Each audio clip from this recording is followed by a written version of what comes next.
Vous connaissez les Shutterstock, vous savez, là où il y a des images ultra belles avec des watermarks, etc. Bon, tout ça, ça sert plus à rien. Voilà, ça vient de finir hier soir. Parce qu'il y a un nouveau modèle d'intelligence artificielle qui est sorti, qui s'appelle Context, développé par Black Forest Lab, qui peut manipuler des images à un niveau jamais vu auparavant. C'est simple, tout ce que vous pouviez faire avec Photoshop, vous pouvez le faire juste avec un texte et quelques secondes. Regardez, j'ai pu enlever les watermarks de toutes ces images. Même quand on zoome, par exemple, sur les nuages, etc. ici, on a un niveau de qualité absolument incroyable. Ça marche pour rajouter de la neige sur une image, ça marche pour changer vos vêtements, ça marche même pour supprimer du texte, par exemple d'affiches de films ou de ce que vous voulez. Ça marche pour modifier du texte aussi sur une image. En gros, tout ce que vous pouviez faire avec Photoshop, vous pouvez maintenant le faire avec cette intelligence artificielle. Ça coûte pas cher, ça coûte 4 centimes par image, soit à peu près 1 dollar pour 24 images. Le temps économisé est fou, la facilité d'utilisation est incroyable. Alors ça pose beaucoup de questions sur l'aspect éthique parce qu'on peut manipuler des images comme jamais auparavant et d'une facilité déconcertante, et ça pose aussi des problèmes sur l'aspect légal, parce que par exemple, enlever des watermarks comme ça,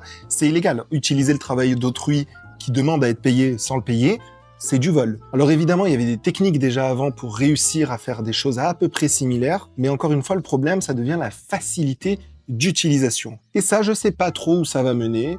Peut-être, par exemple, on pourrait faire en sorte que ces applications détectent quand il y a des watermarks pour pas les supprimer.